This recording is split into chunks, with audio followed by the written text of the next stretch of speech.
So I'm assuming that most of you already forgot about David Grusch. This is the guy that ended up leaking the truth about the aliens. At least that's what he claims. He claims that, yep, the government has gotten the UFOs and they have all the wreckage. He apparently and allegedly showed pictures and images to the senators when he was showcasing and talking about it. We had that, I believe, like, it's been months, right? And ever since that, we haven't had that much information till now, till today. Apparently he went over on Joe Rogan and he talks about the early UFO recoveries, and apparently also did say that aliens comes in different sizes and different shapes. Oh shit! Like this video, subscribe if you're brand new, and let's check it out. The stuff is landing or crashing around the world, and unexpected countries have had this happen, and that's why I picked that, because I thought that was a interesting case. And then of course Pope Pius XII and the Vatican were involved, back-channeling it through the OSS, which became the CIA later, to FDR, and that's how the U.S. knew something weird happened in Italy right before World War II. But so this was 33 was the first documented. That is the earliest one I can talk about. Yeah, there's something that predates that. You could infer that. You could infer that. Yeah. So this 33 one you said was in Italy? Yeah, magenta. So it's I'm bad at geography. I think that's like a Lombardy region. It's like northwest Italy. And what's the story behind it? So basically it looked like it crashed, right? The original shape most likely was like a lenticular disc-like craft, with like two dinner plates. What does lenticular mean? So like two dinner plates, smushed together, right? The Yeah. hump, and there's like a like a bubble on top. The classic, like like that, like that. Okay. But it looked. So can a brother perhaps get to see like that picture that he pointed at and said like that? Yeah, but I get it. Like two dinner plates stacked on top, and we've seen a lot of those types of UFOs, especially like in the images. So he says 33, so 1933, is that what he's trying to say, or he hasn't given us the year yet? Looks like when it hit, the edges broke off, so it became this like bell or acorn shaped thing, and there was nothing in it. It was like just an artifact. There was no biological remnants, if you will. So it's so funny because the Italians were so confused. They actually called up the Germans and they were like, is this one of your Wunderwaffe? Like, what the hell just crashed in northern Italy? Holy. Mussolini. And this is all publicly available information because some Italian researchers found all these original documents that some people were sitting on for years in Italy. They put a gag order on the press, etc. And Mussolini asked the Germans to come down. And of course, the Germans came down and they were like, that is not ours, but let's look at it together. So yeah, let's look at it together. I mean, it never goes well whenever you say let's look at it together, because they're gonna be like, let me have everything, let me have all the secrets, and surely the other countries probably don't want to share all the secrets. I mean, not hint, the United States, obviously, they actually were working with the commies, and when they actually got around to getting the information, especially at Area 51, we actually heard this from Bob Lazar. So the source is Bob Lazar. So the commies, the Russians were working there, and then when they gotten close to finding some stuff out, or when they had some information and they were figuring it out, they were like, nah man, y'all suckers can go pound sand, we're not sharing anything with y'all. So yeah, this is like one of those situations. But where is the alien reveal? When is that gonna happen though? Oh, that's kind of perhaps a tertiary reason the kind of Axis powers got together. I'm not saying that's like the reason, but I think the Italians and the Germans were so intrigued with what they found from like an artifact perspective. There was at least some scientific and military collaboration during the war, the details of which I'm not sure of, but I know people that know that specific event that are currently still intel officers within this program in detail. But so was there witnesses to the crash, or some sort of an understanding that something had crash landed and then they discovered it? Yeah, I forget the precise discovery. I don't know if it was like local police officers or local farmers found it in the field, something like that. I don't want to misspeak. I assume some of the Italian researchers might have some fact witnesses that can orally say, "Oh yeah, my great-grandfather found it" or something like that. But I don't remember. Off the top of my Yeah, head. we actually had like stories and cases where we actually heard about like there was like an African crash. It crashed somewhere on like a school field in Australia as well. But these are like old, very old stories where like hundreds and hundreds of school kids actually saw. They were kids at that time. They described what they saw, and years later, now that they're boomers, I believe they were even before like boomers. I'm not even sure what came before boomers, quite frankly, but let's just call them boomers, right? And even years later, now they're the age of your grandparents, my grandparents, I would say. Maybe you're like really, really old, maybe you're super young, I'm not sure, but like now they're the age of my grandparents, and they're still saying the same thing. They're still holding on to the fact that yup, they did see something, and I do believe those stories. So this kind of actually reminded me of that story, but let's speak. I assume some of the Italian researchers might have some fact witnesses that can orally say, "Oh yeah, my great-grandfather found it" or something like that. But I don't remember. Off the top What of was my the head. scale of this vehicle? It was probably like 20 feet by 10 feet, something like that. Not super huge, but kind of big. Do they think that That's this was big, a though. drone? Do they think that this was occupied? There was nothing in it, so if it was piloted, if you will, by some sentience, I mean, your guess is as good as mine. So. So what happened to that vehicle? So we knew where it was being stored at a particular location after the crash, and then the military came in and we grabbed it towards the end of the war, 1944, 1945, because... Oh, snap. Oh, shit. Oh, shit. Okay, so yeah, he said 33, so now I'm really expecting and assuming that he really meant 1933.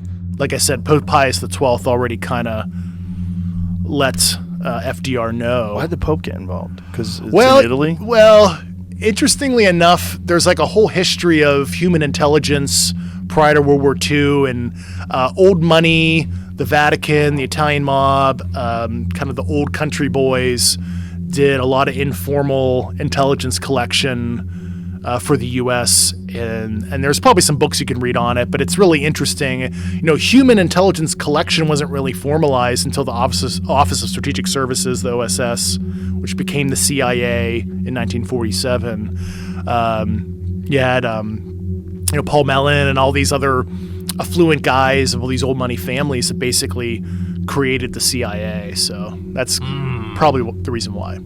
So this thing that was recovered, this was the first documented one that the United States had access to? I can't get into if it was the first or not, but Okay. it was an early...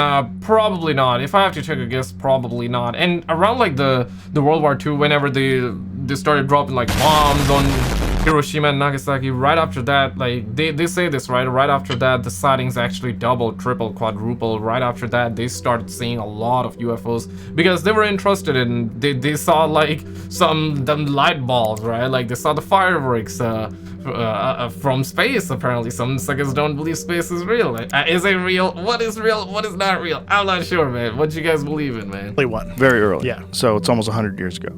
Yes. And so they take this thing and then they bring it where? Yeah, I can't get into those Can't get details into now, that. no. Okay. So they bring it somewhere in the Yeah. United States. And was the attempt Always the to try to back engineer this thing? Was the attempt to try to understand Has to be. what it was? Yeah, I mean, first of it, obviously, it's understanding the situation, right? What do we have our hands on? And like I've said in some other videos and stuff, that we took the Manhattan Project secrecy and overlaid it on this issue because that secrecy worked well for atomic bomb developments and whatnots. And certainly this whole program in a nutshell, if I were to like summarize the 90 plus years of history, it is a reverse engineering program to garner some kind of insight.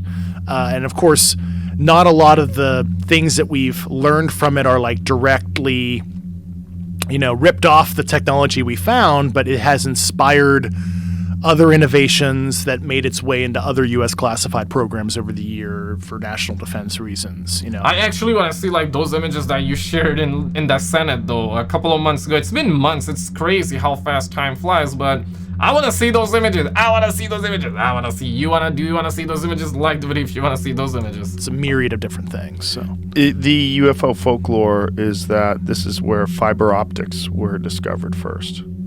Oh, yeah, I'm not going to what? break the seal on anything we've discovered or anything like that. And yeah, it's They do say that like the LED lights and LED lights especially are obviously I got a bunch of LED lights there, right?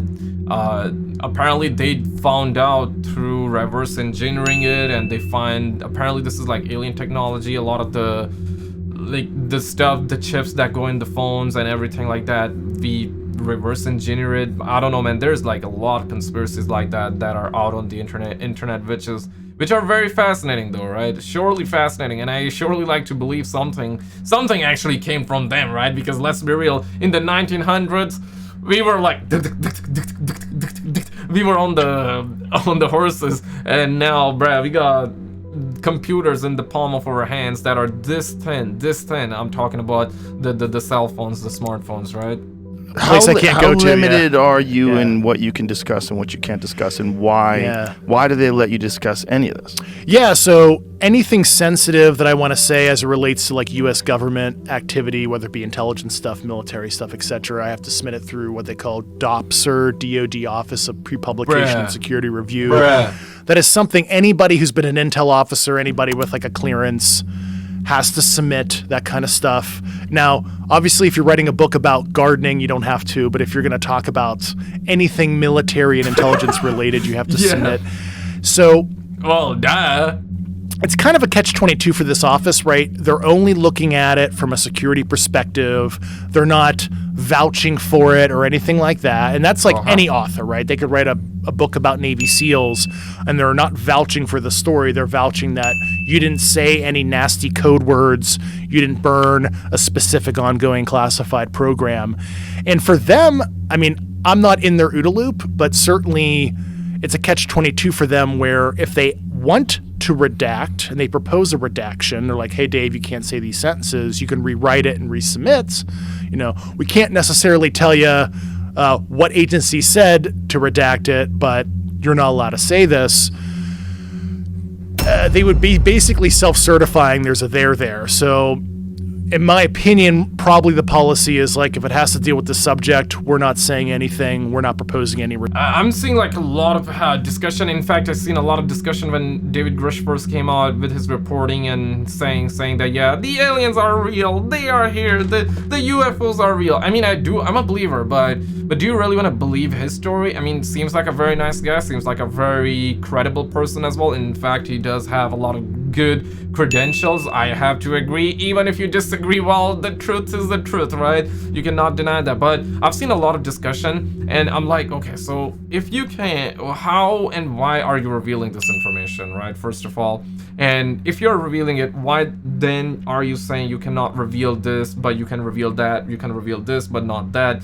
And he's basically talking in riddle, and he's basically saying the same thing. Yeah, I can talk about this, not that. But then it's like, why are you able to talk about any of it? I've seen a lot of discussion like that, and it's obviously everybody's asking questions. Asking questions is good. This is how we get to find the truth. Listen, man, I don't claim to know anything. I'm a believer. Guy seems very credible, but then again, it's a little bit like odd as to why he's revealing some information but not everything. The guy did claim that he could have been killed as well. He have seen, and he didn't actually answer. It was during the Senate hearing. He didn't answer the question when he was asked. I'm probably paraphrasing. When he was asked that, hey, do you know people with information being killed? And he basically said, I prefer not to answer. Okay, on that I get it though. In Senate hearing, I get it, but like, I don't know, man. I don't know. Like, do you guys think he's speaking the truth or not really? Redactions. As long as he's not burning a conventional program, we kind of have to allow him to exercise his First Amendment rights. And so I think it's like a catch-22 for that office is kind of the short of the long answer. So some people also are saying this guy's the government plan, and basically it's another distraction, and they're setting up Project Bluebeam, and this is how they're gonna start. And they're just trying to get information out there. Some of it is gonna be real, some of it is gonna be fake, and it's gonna be in controlled environment. And I mean, I see why people are saying controlled environment, because we are getting control leaks or information or leaks or whatever you want to call it. Well, this is essentially one of the very early ones, 1933. How many crash retrieval incidents have there been? It is double digit. The specific numbers I do know, however, I can't discuss that. And I know it sounds like, I'm being coy or whatever, but this show, any other interviews I do, right? Foreign intelligence services are watching, and it's like, I'm not here to help Russia and China calibrate their intelligence collection. Like, Dave said it's this number. We missed a couple. Shit. Let's put it out for the KGB, SVR, and GR. Okay, that does make sense. Okay, I have to give him the point. That does make sense. Point to be noted. That does make sense.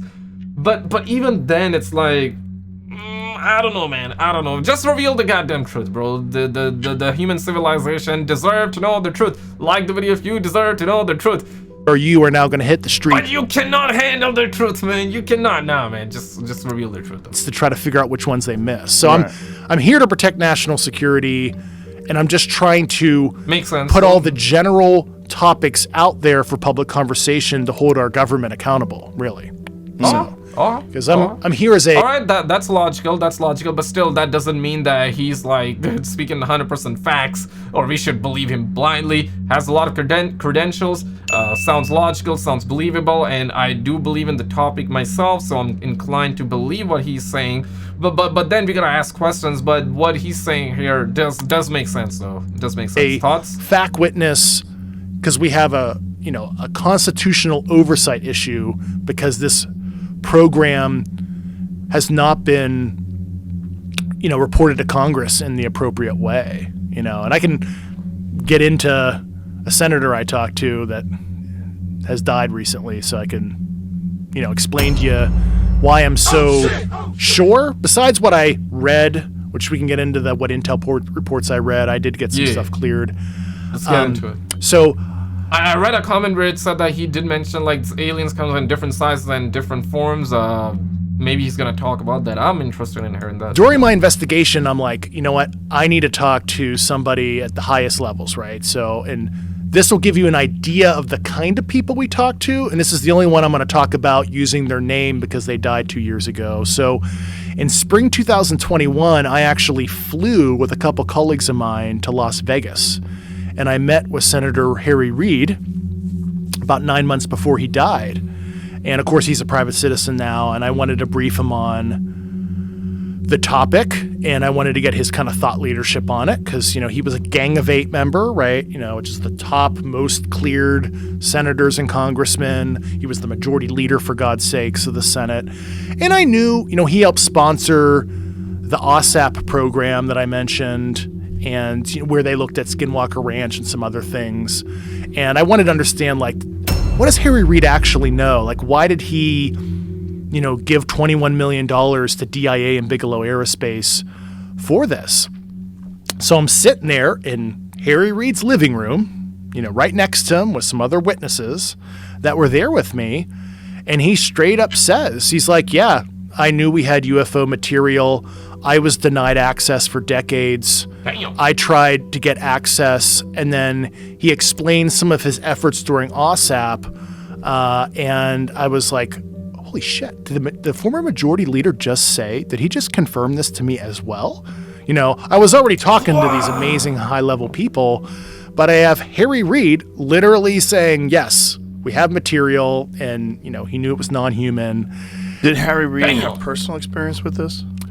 I don't know if he's had any personal stuff in his personal life. I mean, did he see it? He said, witness? In terms of seeing the material himself, he said he was denied access for years.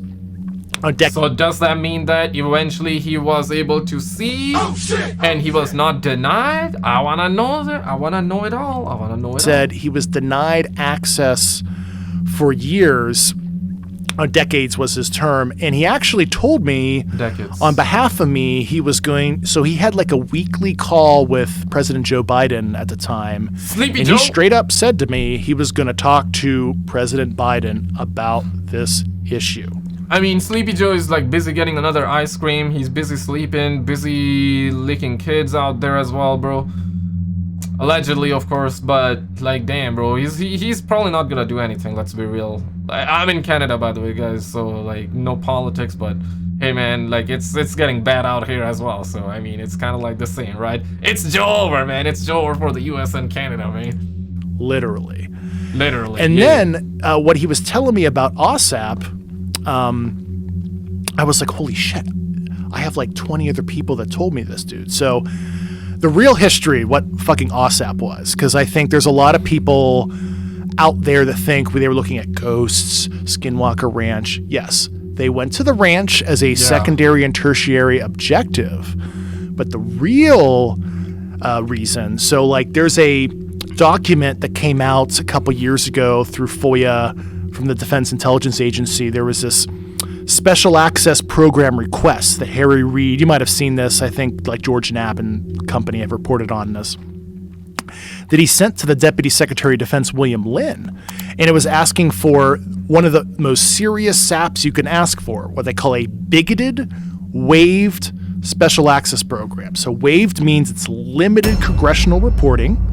That is a class of special access programs. And bigoted means it's like by name. And it's like, it was like, you could read the FOIA document. It was like, Harry Reid, James Inhofe, Lou Elizondo, etc. And I'm like, why are you asking for the most serious SAP to be created for a program that ostensibly is looking at Skinwalker Ranch and stuff? And it doesn't make any sense.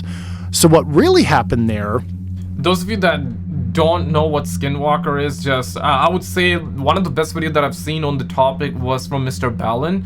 Search Skinwalker, one word, Skinwalker, and then Mr. Ballin, and check out his videos on it. To be honest, I believe he has like 2 or maybe just 1 video, but if he has 2 videos, just check both of them out. If he only has 1, just check that video out. Surely a lot of other people also covered the topic and whatnot, but it's a very, very good case study, and it was actually done by multiple scientists and multiple people with actual credentials. There was also a billionaire that was involved in it, and it's a true story according to them, according to the studies. And it was actually they witnessed like some portals, some insane, mysterious, ghost-like paranormal, a lot of paranormal activities, a little bit to do with like aliens and stuff as well, but not necessarily aliens, but they did say in reports like portals, they've seen like something like, it felt like that a portal opened and some beings came out of it. It's very, very weird, very, very weird. Definitely. And Harry Reid, God bless his soul, made this disclosure a couple weeks after we met in the New Yorker, and you can look this up. I think it was like a May 2021 New Yorker story where he says, I knew for decades, and he made this disclosure, not me, so I'm going to say the name of the contractor. Harry Reid said this. Damn. We knew that Lockheed Martin had this material for decades. I tried to get access and I was denied. And specifically with the Lockheed Martin stuff, he was talking about during the OSAP program. And for the people who are on this program, I submitted this shit to DOPSR, got this cleared, so don't freak out, but I'm telling the truth here. I'm freaking out. I'm freaking out right now. No, I'm good. So Lockheed Martin wanted to divest itself from this material at a specific facility that's known to me, that I provided to the Inspector General, like street address, all that shit, right?